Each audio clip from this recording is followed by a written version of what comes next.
Your spouse keeps spending, you don't know why. You get angry.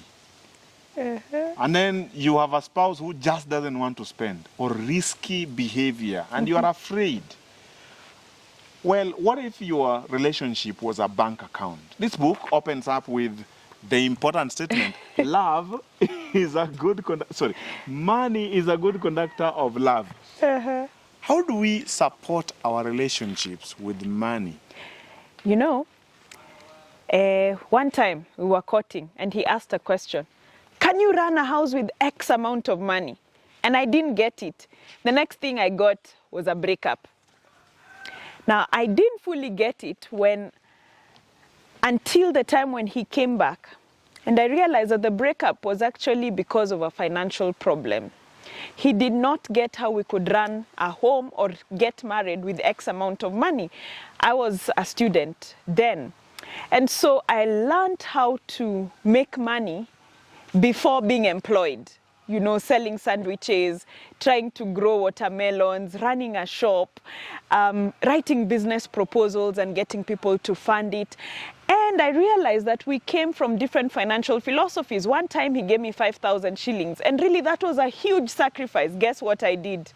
Well, you wrote about it. You went and bought shoes. I was angry. You want to know what we did.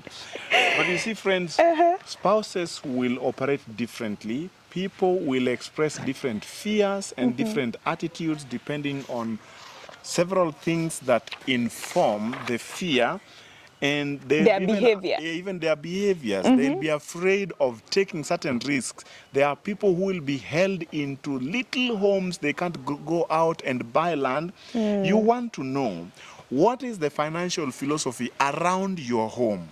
What have we done about financial philosophy in this book? There is an activity at the beginning of this book that helps you to identify what's your financial philosophy. It includes questions like, do you believe it's impossible to grow financially without a loan? Do you believe that money is for enjoyment, not just needs? Are you among the people who believe that budgets are limiting and very boring?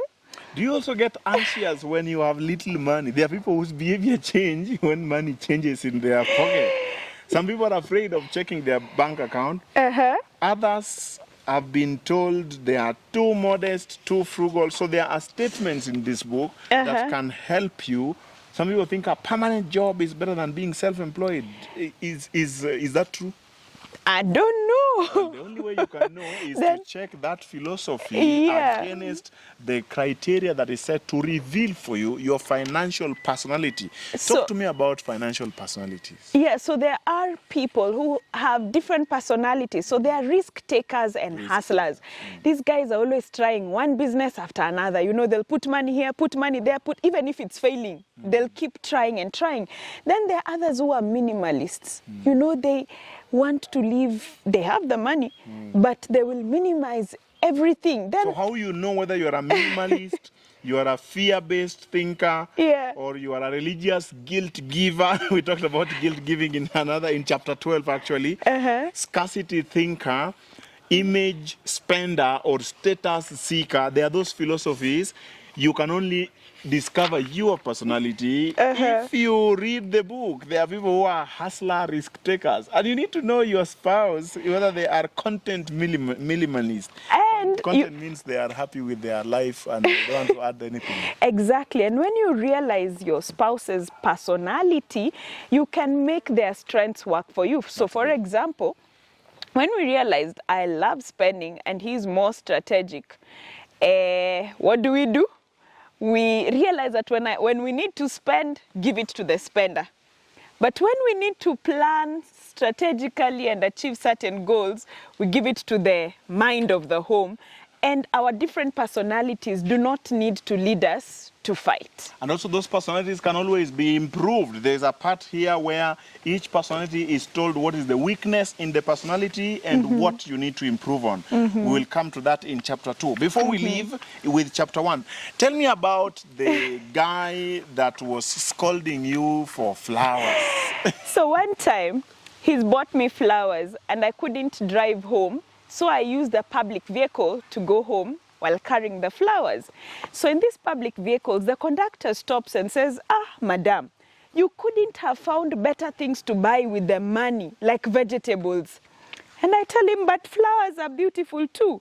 And he says, they're a gift from your husband. Yes, and he says, thank God I don't have a wife who will buy flowers, because for me, money is for vegetables only. And I said, maybe your wife is unhappy. Maybe she should be happy with a bit more of flowers. And he thought this is so fancy. He even got angry and started scolding me. How you cannot spend money on fine living and frivolous things like flowers. What's your thinking of this? Well, you wrote in the book, page 26, sometimes flowers are cheaper than antidepressants. Sometimes a trip gives you fresh perspective. Take your wife out so that she doesn't have to cook every day.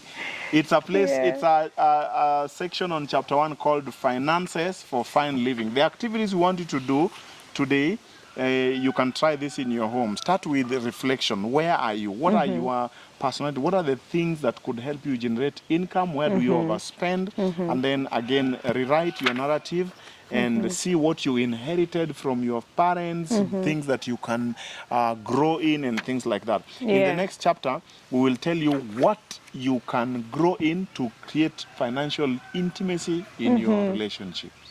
Riches and relationships. This video has been sponsored by... This video is sponsored by We Got Hotel and Gardens Hotel in Kisumu. And this place has both a hospitality school, a hotel, beautiful gardens, nice rooms, wonderful experiences for you to create memories for your family.